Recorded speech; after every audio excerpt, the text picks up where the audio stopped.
The episode begins showing a blizzard storm on a regular working day at a facility. The security wonders why the police are headed their way. Inside, a person steals the plutonium. The person outside speeds in the snow to pick him up. The two are able to escape easily. Codename 9 and 12. 6 months after the plutonium has been stolen, they are shown walking to school like regular students. 9 is the stick-in-the-mud personality, while 12 is the more extrovert, talkative person. 9 wants them to not try and stand out. Along a school, a group of girls surround Lisa, telling her to jump in the pool. 12 hears this and decides to see what the ladies are up to.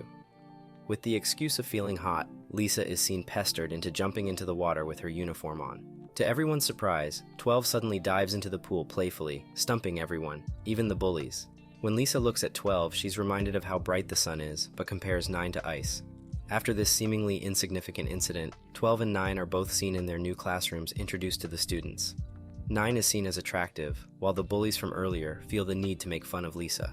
In class, the girls surround 9, asking for his number. Meanwhile, the scene cuts into an office, where a man, Shibasaki, is seen playing shogi when his co-worker suddenly shows him a bizarre video of 2 masked boys. The boys in the video, nicknaming themselves 9 and 12, who go by the group name Sphinx, announced that Tokyo would be enveloped by darkness after 3 p.m. It was quickly dismissed as a joke by the two of them. At night, 9 awakens from a vivid nightmare of himself and 12 running away from an institution while leaving behind a mysterious white-haired girl. Shaken, he attempts to calm down, waking up 12 in the process, to which a concerned 12 is seen calling himself and 9 by their nicknames. 12 then proceeds to comment that Lisa was probably the reason for his nightmare, since her eyes resembled those who were from the institution. The next day, 9 and 12's classes are spotted on a field trip to the Tokyo Metropolitan Government Office. At exactly 3 p.m., a blackout occurs due to a crane smashing into the power lines. During this period of time, 9 and 12 are seen behaving suspiciously as they place stuffed animals, supposedly containing bombs, around the building. Caught in the act by a confused Lisa, 12 acts coldly, knowing it sucks being all alone. 12 hands her one of the stuffed toys and instructs her to hold on to it. The toys begin to spark on fire, leading to explosions inside the building. Running off to meet 9, the two hold a brief discussion about sparing Lisa, leaving it up to 9 on how they proceed. Seeing if they don't save her, she will die, to which 12 proceeds to call Lisa. During the length of their phone conversation, 9 takes the phone and tells her she has 2 choices. She can die in the building or agree to become an accomplice. To this she replies, "I don't want to die." Hearing that, 12 immediately hops on his motorcycle and races over, while 9 instructs Lisa on what to do. 12 then meets Lisa at her present location and picks her up from the scene, and both escape unnoticed. 9 tells her that she chose this path, not them, and there's no going back. Lisa arrives at her house to find her frantic mother worried about her, but the mother is still hurt from when the father abandoned them. The mother sends her hundreds of text messages and calls per day. With her afraid, Lisa will leave her too. So much so that she started to hurt Lisa through rough holding and shaking. Lisa responded by running to her room and locking the door behind her, while her mother was still agonizingly yelling at her. In a different location, most likely at the same time, an emergency response meeting is held to discuss the most recent bombing of the Tokyo Metropolitan Government Office. They determine that the culprits used mostly thermite bombs and 1 TNT bomb in the attack, and also bring up 2 pieces of evidence. One, the TNT bomb there, is the 3 letters, VON. They conclude that it most likely is linked to the nuclear fuel reprocessing plant heist that happened 6 months previous. There is an existing video on YouTube that shows 2 boys of adolescent age that predicted the most recent attack in a semi-riddled manner. They also call themselves Sphinxes.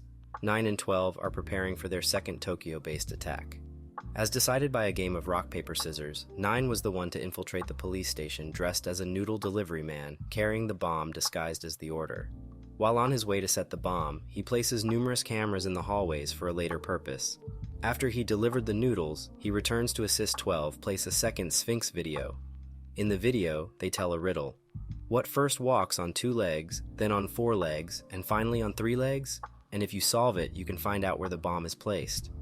The police are more keen to watch the activity of this account, and manage to solve the riddle, but react lamely to the fact of there being 2 existing answers after jumping on the first one that they found. Shibasaki calls the head of the police department and tells them the fact of there being 2 existing answers, but seconds after the beginning of the call, the bomb is set off and the police station destroyed. The head of the police department then suggested that Shibasaki come back to working at the police as a detective. Meanwhile, Lisa is trying to read more about mythology in hopes of learning about the 2 boys. 12 spots her at an internet cafe and tries to talk to her. But Lisa is taken aback given the recent frightening events.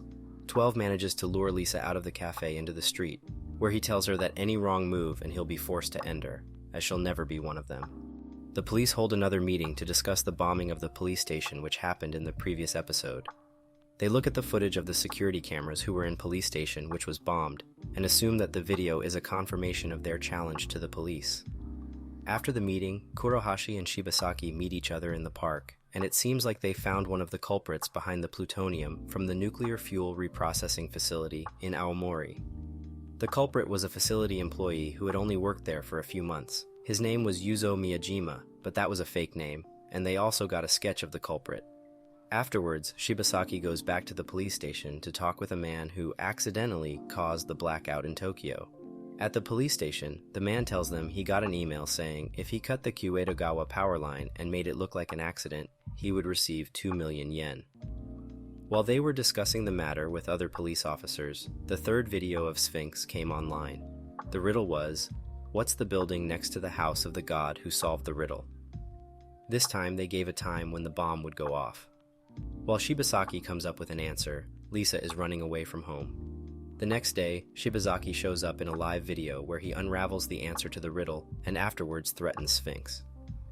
9 successfully hacks into the Metropolitan Police Department database in search of something. 12 goes out to follow Lisa, expressing his concern that her running away from home will jeopardize the mission. 9 sends a fourth video titled Time Shock Bomb, where he and 12 give another riddle. At the place where the king who solved the riddle received a scary prophecy, whose name would you carve on its entrance? The riddle is related to Oedipus Rex, and then states their hopes that their game would be played without cheating, otherwise a hidden bomb will explode. Using the riddle, Shibasaki finds a website created by 9 and 12, which asks for a password related to 3 maxims inscribed at the temple at Delphi. Realizing that time is running out, the police decide to search an apartment building where 9 was recorded dropping off a suspicious package, although Shibasaki is still intent on solving the riddle. 12 finds Lisa and tells her to go home, but she refuses, then comments she was stupid for running away before fleeing. Police officers breach the apartment only to find no bomb and a laptop instead. Time runs out, even though Shibasaki manages to solve the password, his surname. But the timer won't stop, and the bomb goes off. The reason the timer didn't stop was because the police cheated. Seconds later, police investigation reports of the attacks are leaked online, drawing a shocked reaction from the public since the reports conclude the perpetrators are always one step ahead of them. Simultaneously, 12 rescues Lisa from 2 security guards. While on their way to 9's location, Lisa asks 12 if he is going to destroy the world, to which both laugh. Lisa then comments she hadn't laughed like that in a really long time. At 9's location, he disapproves of Lisa staying with them just before she suddenly collapses. Lisa wakes up in 9 and 12's residence, while the two debate on giving her shelter. They then catch her playing around with their devices, and she faints again after learning she nearly blew up the building with one of their newly made bombs. 9 and 12 later place the same bomb inside a passenger train. Upon returning home, they find Lisa attempting to cook, and then criticize her food. 12 later comments to 9 that the food had value despite its taste, since the food of that place didn't taste like anything. It was just a task they had to do back then. Afterwards, 9 and 12 send another video with another riddle. Where did the punishment take place for Fez 5889, the angel who planted a grapevine? Also saying that an explosion will occur after 8 p.m. if the riddle isn't solved before then. Using clues from the riddle, Shibasaki concludes the newest bomb is on the Shuto-Shinjuku line train. He then explains his discovery of a connection between all of the bombings. Certain people connected to the bomb sites participated in a seminar run by the Rising Peace Academy, a non-profit organization that promoted interaction between the Japanese government and the people. As the day goes by, there have been no reports of the bomb being recovered, and 9 and 12, not wishing to kill people, plan on deactivating it using a cell phone. However, cell phone reception goes out all over the area, preventing them from doing so, forcing them to try and remove it manually. The chief of police later informs Shibasaki that higher-ranking agents have prevented them from removing the bomb. While trying to pinpoint the train's location, 9 is horrified when his computer is hacked into and realizes that he might know the hacker. He then manages to find the train using a second computer and rushes to the station, throwing a smoke bomb to force commuters off the train and cover his tracks. However, one still remains, and the bomb explodes as he enters the train to save her. 9 is unhurt, and as he drags the commuter out of the wreckage, he receives a text message saying, I found you. Shibasaki confronts the chief about the bombing, but he informs him he had no knowledge of it. They then spot a mysterious woman sitting nearby, whom 9 identifies as 5. During a comprehensive meeting, the chief announces the involvement of the Federal Bureau of Investigation in the investigation, surprising the other officers. After 9 has a nightmare involving 5, he and 12 discuss about her, and 9 concludes that 5 is continuing a game the 3 played together previously. When Lisa offers to help them, 9 shows her pictures of the aftermath of the subway train bombing and states that this is what they were doing, which shocks her. Kurahashi later recounts to Shibazaki his meeting with the FBI agents, which include 5, whose job is described as a researcher from an American organization called the Nuclear Emergency Support Team. 12 tells Lisa that he suffers from synesthesia, a condition that allows him to see colors through sound, and describes her voice as being a pale yellow. 5 sends a text containing a riddle to the public, posing as Sphinx. The riddle can only be decoded via Caesar cipher. The answer turns out to be a set of coordinates leading to Haneda Airport's International Terminal, one of the locations targeted by 9 and 12. The police try to respond to the scene, only to be told to stand by on orders from the Superintendent General. Knowing that they will be caught by 5 while trying to enter the terminal, 9 reluctantly decides to bring Lisa along with them, since she isn't known to be associated with him and 12. Shibazaki and several officers decide to disobey orders and converge on the terminal as well. Upon arriving at the terminal, 9 realizes that 5 plans to play a game of chess using the airport as the chessboard. Even 9 and 12 decide to play along with 5's chess game. Arriving at the terminal, Shibazaki and the officers see messages being given to 9 and 12 from 5 in regards to the game and learn that the police ordered airport employees to transmit them. They realize that the latest Sphinx video was a fake created by the police and that it is Sphinx they are communicating with. When they get closer to the bomb's potential location, 12 sends in Lisa to create a distraction. After some hesitation, she sets off flares that trigger a fire alarm. 12 then hacks into the camera system and brings the recordings back by 5 minutes, allowing 9 to rush to 5's location without being detected. He confronts 5 and holds her at gunpoint with a pistol he brought, demanding to know why she is getting in the way of his and 12's plans. She responds that she wants to settle something with him, then reveals her knowledge of Lisa being an accomplice and that she is being held captive at the bomb's location. Airport police then arrive and fire at 9, forcing him away. While fleeing, he briefly passes Shibazaki. 9 regroups with 12, who receives a phone call from Lisa describing her and the bomb's whereabouts, a plane that is on autopilot and headed for a terminal filled with numerous commuters. Realizing there is a way to save both Lisa and the commuters, 9 contacts Shibazaki, convinces him that the latest bomb isn't Sphinx's, and instructs him to infiltrate the control tower and take control of the autopilot system. 9 and 12 rescue Lisa from the plane, while Shibazaki enters the control room and forces one of the operators to divert the plane away from the terminal at gunpoint. The plane explodes without injuring anyone, and Shibazaki spots a masked 9, who signals him in thanks before leaving. 5 manages to escape, and it is revealed that she has Lisa's school ID. Looking at it, she smiles and says, "I won't let you get away again."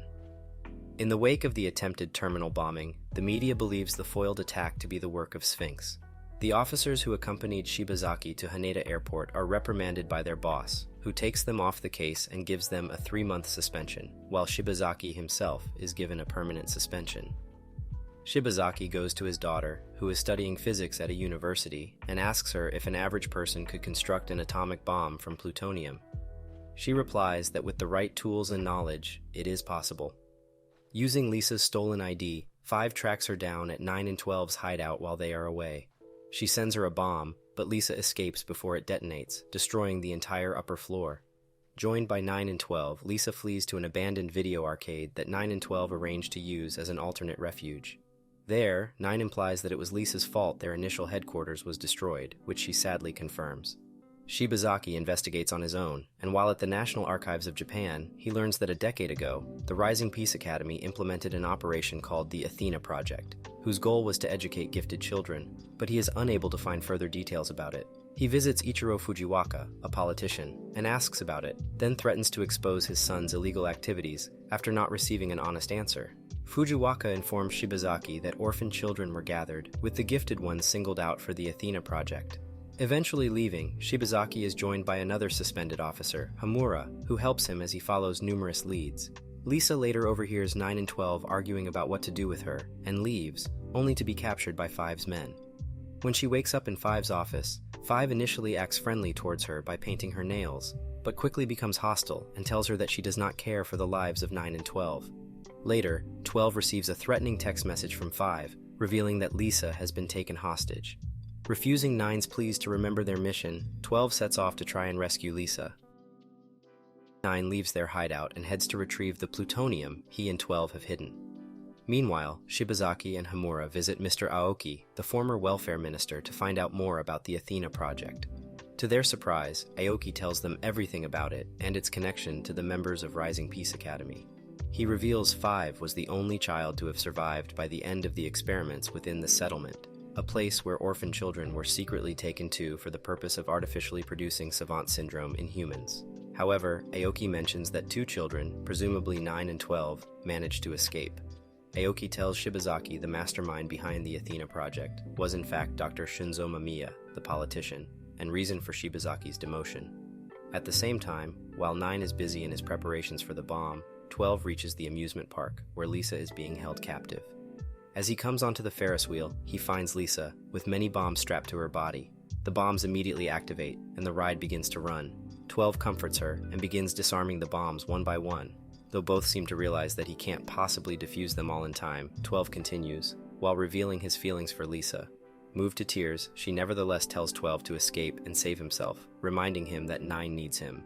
12 can't bring himself to leave, and with then 2 minutes remaining on the timer, 5 calls 12 and incites him to give her the location of the plutonium in exchange for stopping the bombs on Lisa. 5 reveals she knows 9 and 12 had stolen a prototype of an atomic bomb rather than plutonium from Aomori.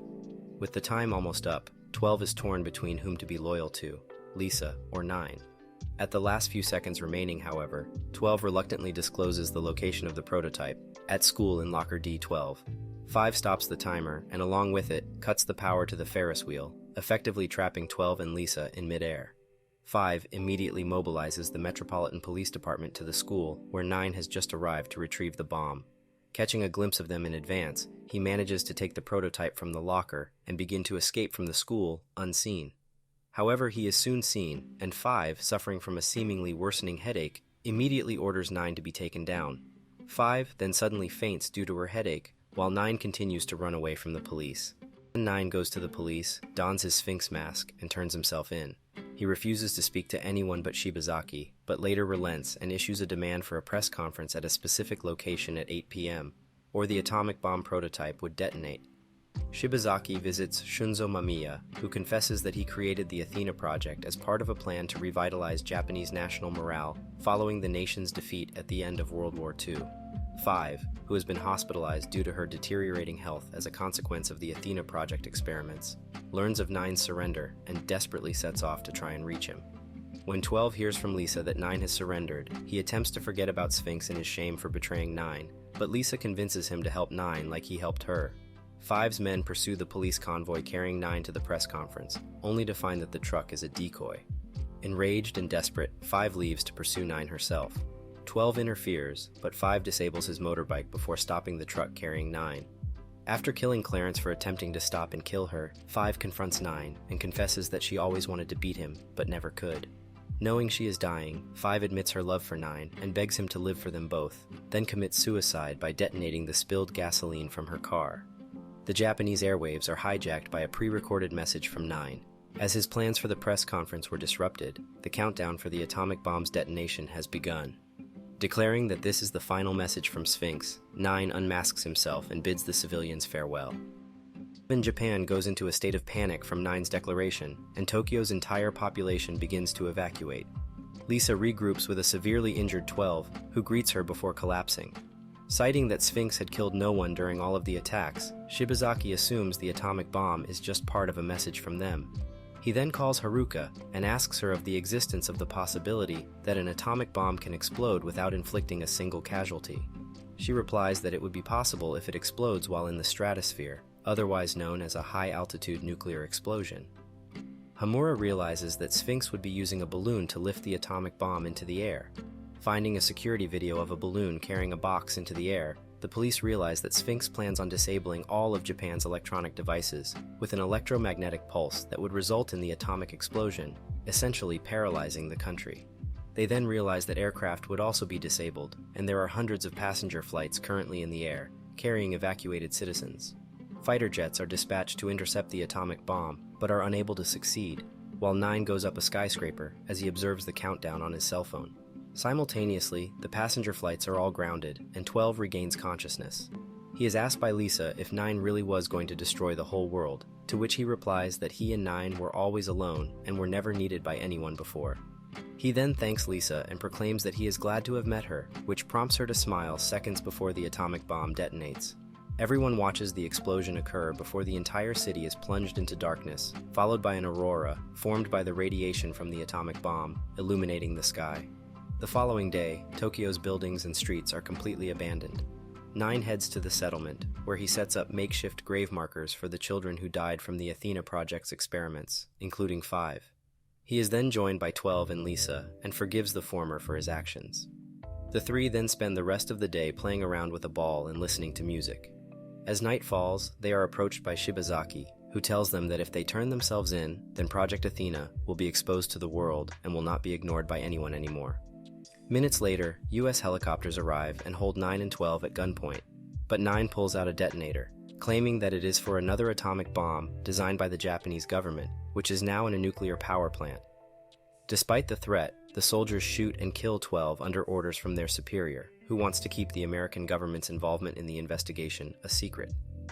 Shibazaki orders the soldiers to stand down, then negotiates with an outraged 9, who eventually gives the detonator to him before abruptly experiencing the same headache 5 suffered. Before dying, he tells Shibazaki to always remember Sphinx. 1 year later, it is revealed that Project Athena was exposed to the world, leaving the Japanese government under scrutiny.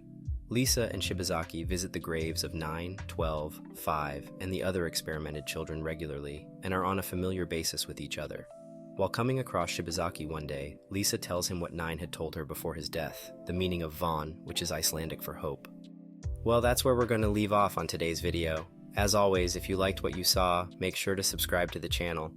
I'll be uploading a lot of videos just like this one, so I'll see you in the next one.